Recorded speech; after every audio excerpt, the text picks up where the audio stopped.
This conference will now be recorded. And let me give our presenter control here, but I also want to make sure that you see about one of our upcoming events that the Meridian Chamber and IBL Events is partnered on, and that is the free virtual job fair, May 6th and 7th of next week. You'll be able to find more information at idahocareerfair.com, register for that, and participate in that program. Let's see.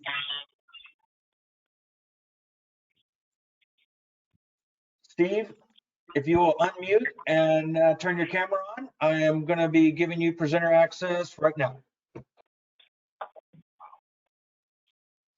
Thanks, Sean. Now I'd like to introduce Steve Cilley. Steve is the CEO of Jobu, Talentfill, and Ataraxis PEO. Steve, welcome, and we'll turn the program over to you. Well, thank you very much. It's a pleasure to be with everybody today, even virtually. I think we've all gotten used to this by now, but it is all nice to get together and be able to chat in this format. So, yeah, we do have, what we are talking today is guidelines for employers. And we all know that the job market is changing drastically. We put this together with the most current statistics we could find from the Department of Labor. This will tell you how fast things are changing, and also kind of understand that things have changed so fast, but they cannot get information and data fast enough. So they're still saying that the unemployment rate is 2.6%, and we know that that's much higher than that. I'm going to bet it's probably closer to 10 to 12, but they're not getting their information, and they don't compute that fast enough to be able to show those. The 13,000 initial weekly claims was for 2 weeks ago. I just looked before this, and it says there were only 8,900 last week. And this is everything that they can process. So it does take them a while to get the right statistics. And I think it's going to probably be a few weeks, maybe a month, before we truly understand the impact of who was unemployed during this period of time. Now, hopefully it is a shorter period of time than a normal recession might be, since this is more, it's a self-imposed and a government-imposed shutdown thing, which has left people unemployed. They're saying 870,000 employed over the age of 16. I think that's a number that's probably down a bit as well. So we all know that this is definitely a challenging year. It started out, I think, at the end of last year and the beginning of this year, there was a lot of optimism about the economy and where things were going. The job market was incredibly tight. We had a hard time finding good, solid people. And now, in just a matter of a few months, we've changed to, do I need everybody that I have? And am I going to have anybody for a while? How am I going to work? How do I balance the safety of everybody? Can I have everybody at the office? Do I need to work remotely? It's completely changed absolutely everything. And we've got government assistance now, where we've got SBA loans and grants and PPP loans and the tax deferments and the credits that, you know, I'm sure everybody's watched more than enough webinars on those and read about them. They're tricky, and we got to make sure that you do them right. But this is just how much has changed. You could use those PPP loans to make sure that you retain your people if you are actually not being able to work or run your business. That's what that was designed for. So holding on to your people through this period of time until you can actually open back up is what the government wanted you to do with that program. So it's a strategy to look at. There's also part of that strategy is kind of understanding who do you need going forward. And we'll talk about that a little bit more. So, but as we go through this, it's really, really important as we reopen that you have a plan for your business, even if you're fully open now, or if you're not working at all. There needs to be a plan around putting your people back to work. So I kind of want to run through some of the data that we have on the job postings, because really this is where most people find the people that they're looking for. If it's not through a referral of some kind from your employees or social media, we're still, job posts are where we are, and there are hundreds of job boards. Jobu's one we have locally that I'm part of, but there are so many of them out there.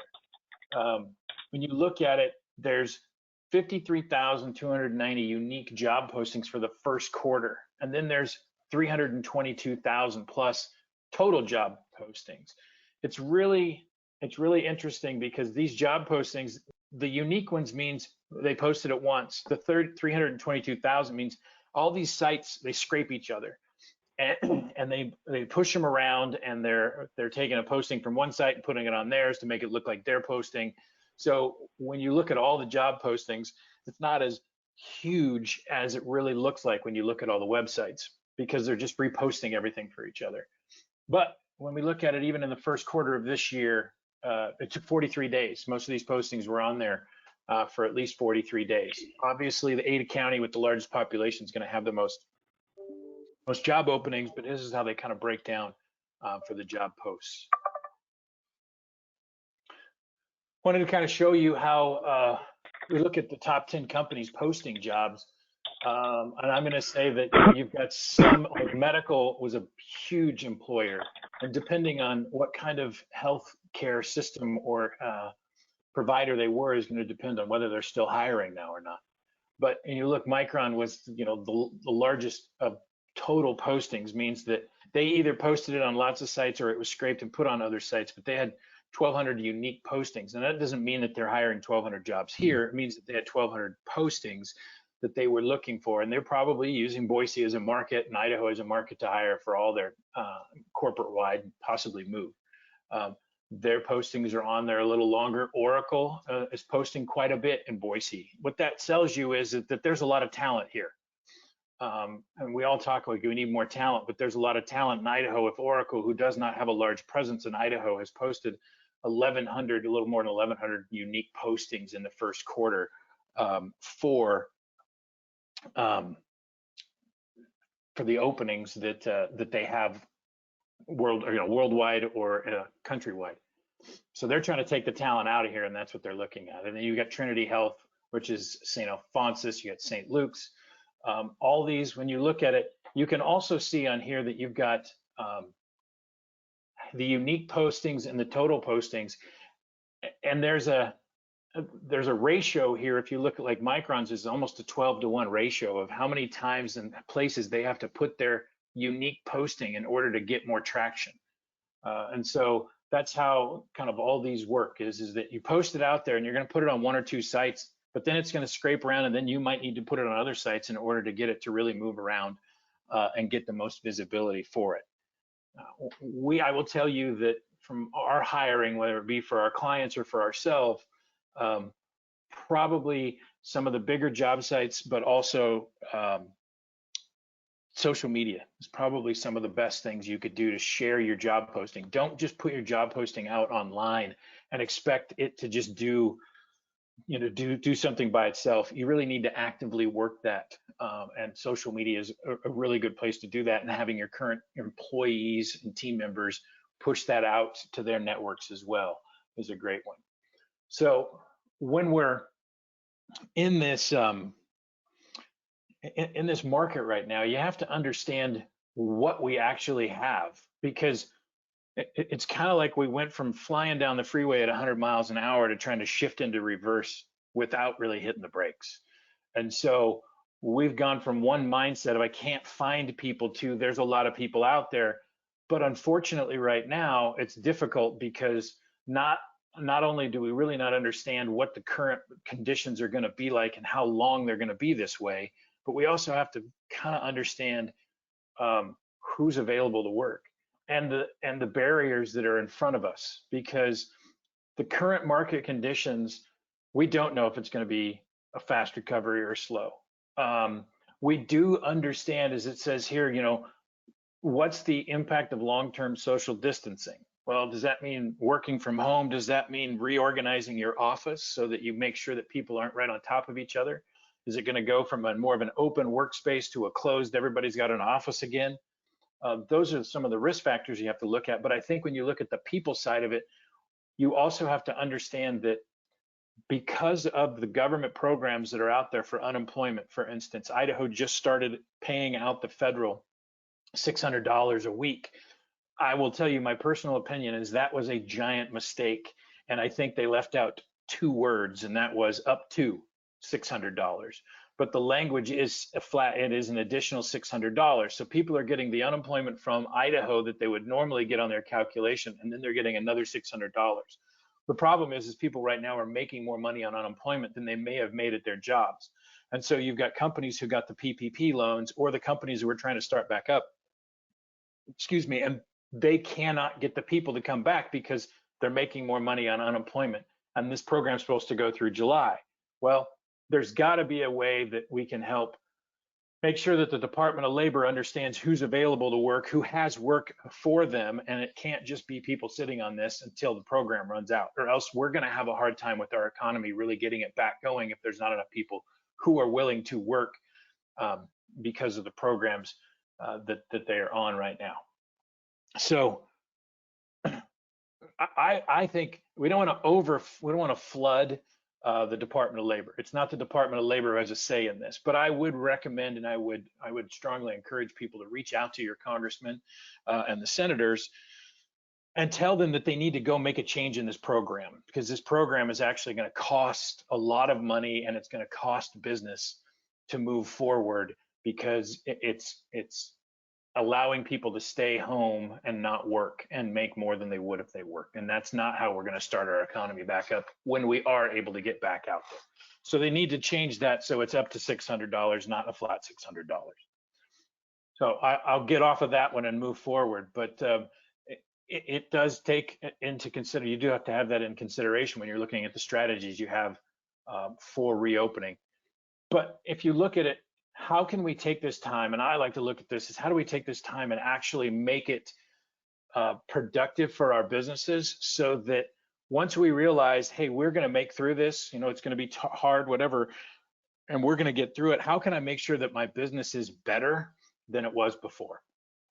Well, one of the ways is that if you look at this, I know that some businesses, and I've talked to some businesses who, they don't need all the people that they had, but they got the PPP money, and so now they're going to have this staff that they're going to pay for, and they really don't have the work for them to do. I guarantee you, every business has projects and things that they wanted to work on and always had wanted to work on, but they didn't have time. We were busy. We were just basically taking care of business. Well, now you've got an opportunity with the PPP program to actually put people to work on these projects and make your business better through this and stronger, so that you are poised to really come out strong because you've made your business better and you've done things that you needed to. So that's one of the things that we've got a few things that we're doing that way as we look at this time period. And I know other businesses are doing the same thing. I know pretty much every business could probably do that. Understand your strengths and weaknesses. And that is, what if you had really good people, how are you going to hold on to them? If you had people that you really probably shouldn't have had, it's a weakness. What can you do in this time to help fix that? So really look at your business from not a how do I just get to tomorrow. Once you've identified and understand a strategy to get through this, and you will, kind of look at your business differently and how we're going to work. I mean, if we had to work remotely all the time for the next year, would that make you better or worse? How would you build your business, and how would you make sure that you were stronger? So those are the things you really want to start taking into consideration.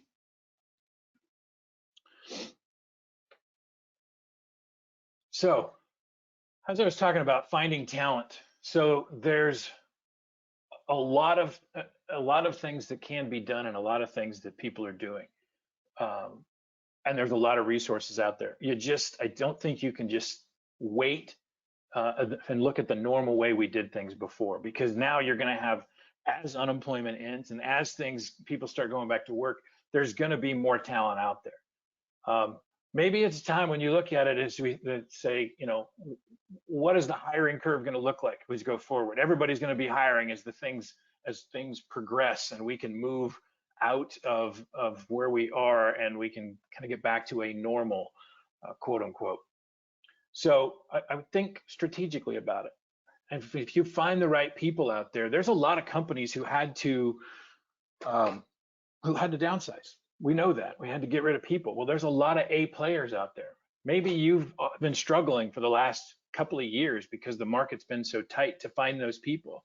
Well, if you're in a position where you can hire them, maybe now's the time to go out and really start looking for them, because they're out there and they want to work. The A players are going to want to work. They always do. And you should go try to find them and really find ways to bring more talent into your business so that you can work on those projects and really put yourself in a position to take off quickly as we move out of this. So those are the things, some of the things to look at. As you look at where you can find those, we're going to talk a little bit more about that and some of the networking things we can do. But all the options that you do have, you always got direct hire. We're always going to hire people. We're always going to have employees. But when you look at your growth out of this time period, maybe you're really not sure. Maybe you look at it and say, you know, I know that for a few months it's going to be a little tight, and then from there, maybe we're going to grow a little bit more. If you're not completely sure, don't burden yourself with bringing on people permanently. Maybe you can find really good people in a temp situation or a temp to hire situation. There's a lot of great companies around the valley, staffing companies. Talent fills ours, and it's, you know, we're growing and adding people all the time. And there's a lot of other staffing companies out there that have great people. So you might look at it and say, you know, I know that I'm going to need people, but I don't know if I'm going to need them now, or maybe if this goes too long, I won't need them consistently or for that long period of time. So you might look at some of those options where you bring on somebody that you know you can hire later permanently if you want to, but you don't have that complete responsibility of employing that person in case there is a change again. There's talk that we could have this kind of spike again in the wintertime. Well, if that's the case, you know, those are the things that, as I think a business owner, you really need to either find your resources that you get in news, figure out your planning, but kind of have plans in place about like, okay, we're going to come out of this and everything's going to go back to normal or the new normal, but I'm going to employ people. We're going to be in business and there's going to be no change. How do I plan for that? What if we come out of this, we get through the fall and there is another spike in cases and we kind of have to go, you know, shelter in place again and have a stay-at-home order? What do we do then?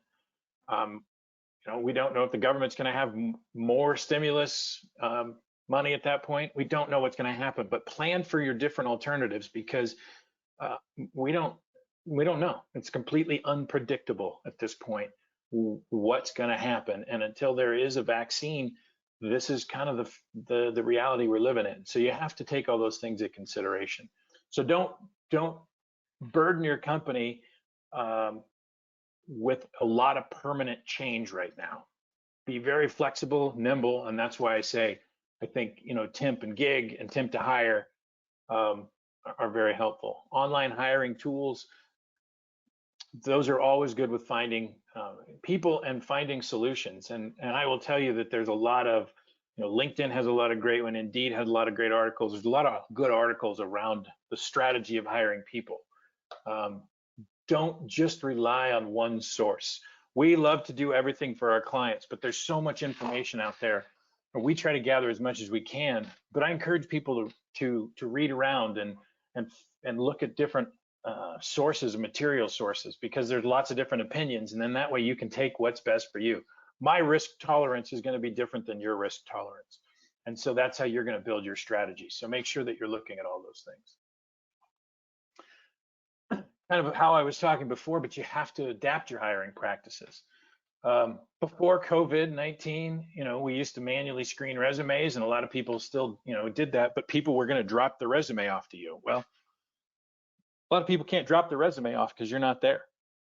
You would do normal face-to-face interviews. You'd do phone screenings. You'd have an in-person onboarding, and you'd do all these training on site. It was just like we were there. Well, all of a sudden we have a whole new world where we're all working virtually. There's one in our company. We had a brand new hire, and who was set to start. I believe it was the third week of March, or it was the first. For the Monday, we ended up sheltering in place, where we had to work from home. The work from home order came out. Gabby is her name. She's great. I've not met her in person. I see her every day on Zoom, but we had to adapt, and she had all her training about her position was done virtually. And she's had to learn about how we work and what we do all virtually. She's not been in the office to work with anybody. So we quickly had to figure out what we needed to do. So now it's got to be, for any position that we're hiring for, we have to have online. We have to look, everything has to be online. It's either going to be a resume emailed to us, or it's going to be online candidates, and we're going through reviewing them and vetting them and making sure that they're the right person. We're going to do all our interviews are on Zoom. Luckily, we're getting better and better at it. Everybody is.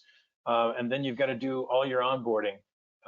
It's not going to be face-to-face. So I think that what this is going to allow us to do is it's going to allow us to be more flexible as we can get back to whatever the normal may be, in that we can use a combination of these two things. I don't think that we're going to go back and just be like, oh, okay, this is over. Now we can do all these same things. There's so many technologies and so much flexibility that we've all starting to get used to, that there's zero reason for us to go back to the way it was, when we can be far more efficient. I think I've actually worked more in the last 5 weeks than I have in a long time, because I can put more into a day. I don't know if that's good or not, but I have been doing that because you don't have the travel time between meetings. You don't have the distractions sometimes of the office and the office environment. So you have to look at what we did before, what we're doing now, and how do we build that into something that really makes us even more powerful and more efficient when we are back to working, together in an office. I'm going to say right now too, as we saw this in the beginning of the recession, Ataraxis, I started this company back, in 2010, right as the recession was, kind of almost starting to try to be over with. So I get it, recessions are difficult, but it's also one thing I found is that you have to look at, in this time period, you still have vital services for your business. There's still things that must be done, whether it be hiring or whether it be even the finance side of it, the accounting part. But as your company, if you have to kind of shrink your company and get it really efficient, how do you get these things done? Well, nobody got any more hours in a day, so we still have a ton of things we're doing, and we become busier and busier even in this. So outsourcing partnerships can actually make your business a lot better. And I think that this is one of those times where we really need to look at, what do we do? And what's our core competency? What did I start my business for? I started my business to, be an architect. I started my business to do whatever it is you're doing, but you didn't do it to do all these other things that we are forced to do. The government's really good at putting things on us, like the PPP loan, for instance. The amount of paperwork that's going to be done by a business and the amount of effort that's going to be done by a business in order to have that PPP loan managed correctly is huge. And they only did it so that they could get the money from the government to the people. That was it. It's really not, the business is the secondary thought in that whole thing. The business is the conduit for the money for the employees, so that the employees would still be there and you could still pay your rent and your utilities. But it was really put in place to make sure that the people had money to continue to pay the bills, and the business still had a connection to the people. It's not a straight business loan, and it wasn't intended for that. But they put it on the business owner and management to facilitate it and make sure it's done correctly. So that's the kind of thing that businesses get put on, and have things put on businesses that you didn't go in business to do. So outsourcing can really help you with that, and I'd encourage you to look at that. We'd be happy to talk to you. There's other PEOs around, but we'll be happy to talk to you. If you just really don't want to do any of this stuff, This is what we do. And I think a good outsourcing partner, whether it be a financial, an accountant, a CFO, whatever, are going to do work for you. They're not going to just advise you on things. They're going to actually make sure that they do the work and you have more time to make your business grow faster, get a better ROI, and just make overall better business. So look at your partnerships and understand that they can be very valuable for the growth of your business. I would say that in this kind of environment now, it's very interesting because one of the things that my VP of talent acquisition, Kira, was probably one of the best at was networking. That's how I met her, was just a networking event and comments and social media on LinkedIn. That was a lot easier to do. We did Tuesday at the end of every month, and the last Tuesday we do a social hour. Well, we can't do those right now. So how do you network, and how do you make sure that you get the information and you get and you meet the people? Well, a lot of it has to be virtually. You know, there's a lot of things that can be done on LinkedIn. There's a lot of things that you can do, even email, is making sure that you're utilizing the connections that you have when you are trying to meet people or trying to find out what it is that you need. Ask questions. You know, everybody, we all have different connections in the market and in business and in all different kinds of businesses. Well, don't be afraid to reach out and ask questions. I love it when people ask me questions about stuff, and I'm happy to help them. My goal is just to make sure the business runs better and is the best it possibly could be. So I'm going to help anybody do that. So I'm happy to give my perspective on things and help point them in the right direction so that they can run their business better. And I know most people in my position are that way. They want to help and they're happy to help. They're busy, but they're happy to help. So, you know, find mentors and partners and even reach out to your clients and see what they're doing, because it's amazing the trends you can find if you start talking to different industries and figure out what they're seeing and how does that relate to you. It's also going to really help you with job markets, with people, everything, because you're going to see what's going on and just kind of start putting the picture together differently than maybe somebody else will, because it's from your perspective and it's going to be how it helps you. I will say Chambers of Commerce, Meridian Chamber of Commerce has been, you know, Sean, it's great to have Sean as a CEO of Meridian Chamber. It's a great organization, very business friendly, and other chambers have a lot of great resources as well. Nampa Chamber's got a good one too. So look at the chamber that you're with and make sure that you're utilizing all the resources that are out there. Vistage has a lot of resources if you're in there. Gavent is another network and entrepreneurs organization. Lots of networks out there. Find one that fits for you, because especially right now, as most of us are working from home, or we're just, everything's not as available. You've got to really put the time and effort into making sure that you can find ways to stay up on the information and continue to improve not only your business, but your pipeline of who you know, because as we do grow, because we all know the economy will come back, it'll improve. So as it does that, what are you doing to put yourself in a position to really be in a better position and take advantage of it? So I will go back to Sean and ask and see if there are any questions, if anybody has any questions. Yeah, Steve, just to remind everyone, you can enter your question in the chat window at any time and we can read that for you. I'll be opening it up here in a moment for you to unmute yourself and ask questions. Steve, I had a follow-up that I wanted to bring to you. You'd mentioned about the challenges that employers are facing as far as bringing people back because of the unemployment funds that they're receiving and things.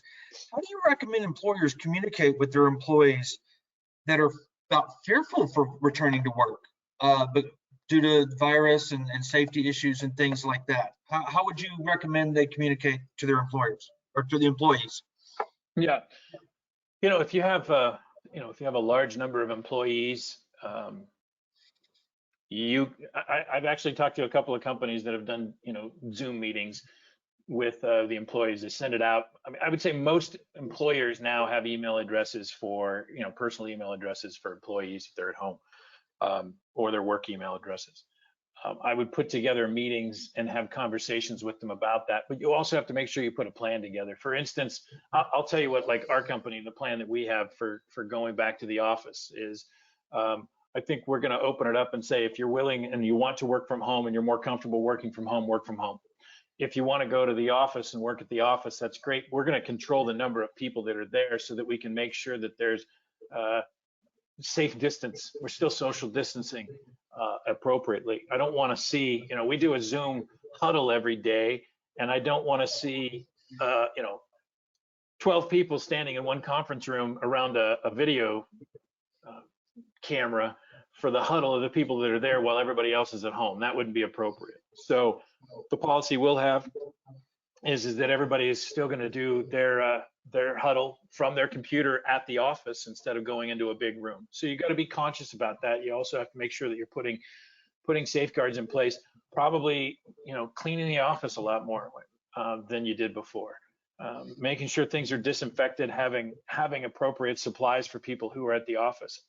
There's also a question I've been asked, kind of close to and similar to this, is that what if we open back up and people aren't comfortable coming back to work and they can't work from home? I think that unfortunately, there's the laws in place that you can say as an employer in Idaho, you're a right to work state.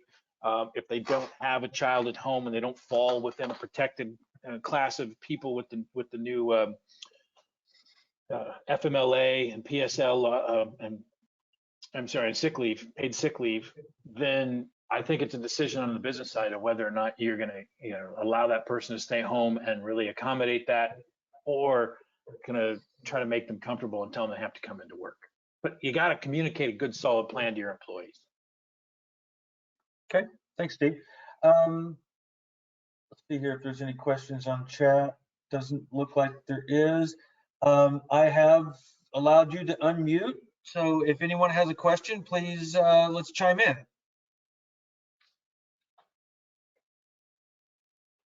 This is Mick Armstrong. Just to follow up to that question you just answered. I believe OSHA has started to release some guidelines on what your obligations are to employees who have health concerns. As we open up nationally and say here in Idaho after the 15th, we're talking about distancing opportunities for people to return to work. At what point do we determine that there is not a substantial health risk to employees and we say, I have a job here that needs to be filled, are you going to come back or not?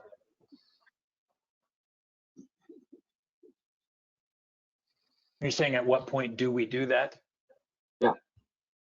I would say that, when we've gone through, if you look at the governor's plan and we all follow the governor's plan, I think that, one, you have the right to do that if they say that the full thing is open. But even if you look at the number 4, it still says to take into consideration, the high risk categories. I think if you have high risk categories but a job needs to be done, I think that there are probably ways we're still going to have to do that. I think you're going to see masks, you're going to see safety equipment, things that will allow people to do a job but still be able to protect themselves from possibly contracting the virus. That's going to be, I think, it's the right thing to do as the employer to make sure that you can do everything you can to accommodate for your employees without putting the business at risk and the employees at risk. But I think that if we understand as we go through and understand how this is spread and make accommodations for that it's reasonable as the economy opens up that most people can go back to work.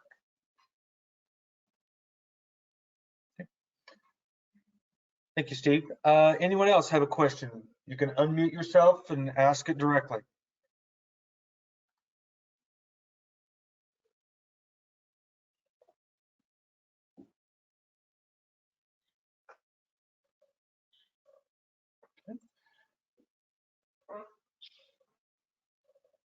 Don't see anyone unmuting right now. We are getting some comments in the chat box. Great information. Thank you for sharing. we have someone asking a question? Go ahead. No? All right, well, we've had about 38 to 40 people on here at any given time. Steve, is there anything else that you feel like is important information? I know things are changing hourly by the day with new information. Is there anything that you mentioned a few things you'd like to see different? Do you see something that is going to be coming down the pipeline that may give us a lot more specific direction when it comes to employees and safety in specific industries? Yeah, I would definitely watch. I watch the Department of Labor website, both the state and the federal Department of Labor website. Watch the state of Idaho COVID website. They have a lot of good information. I would make sure that you're watching the SBA website for if you have taken a PPP loan, because the forgiveness part of that is not completely written. And so I would be as prudent with those as you possibly can and make sure that you are spending it on the employees. And at that point, you're probably going to be okay, just to make sure that you account for it well. But really pay attention to what's going on out there and make sure that you've got your resources in line that you watch, so that you're in the know about what's going on and how it's affecting your industry. Every industry is different, and find your resources that way. I know that you as the chamber have a lot of good resources as well. So that's the resources that I am watching daily. Okay, excellent. Nick, as one of our sponsors with IBL Events, would you like to make any comments here as we wrap things up? Yeah, thanks, Sean. I just want to remind everyone again, we have the virtual job fair coming up May 6th and 7th. This is in conjunction with Jobu Jobs and the Meridian Chamber. So again, you can register at idahocareerfair.com. So that's next week, May 6th and 7th. It's free to both employers and job seekers. Registration is open at idahocareerfair.com. Thanks a lot, Sean, for having us today. Well, thank you, and we'll continue to bring you information like this with partners like IBL Events, Jobu Jobs, and other great partners we have at the Meridian Chamber. Just to give you all a little bit of a preview, the Chamber is launching tomorrow our Keep Meridian Healthy and Open for Business campaign. It will be a consumer confidence campaign that shares with the public, the businesses that care enough about your safety and health, that they are following the guidelines, they're doing the proper things to open up safety for their employees and safety for you, their patrons. So look for that tomorrow as we launch that campaign. And thank you again, Stephen. Thank you, Nick. And everyone have a good afternoon. Thanks, Sean. Thanks, everybody.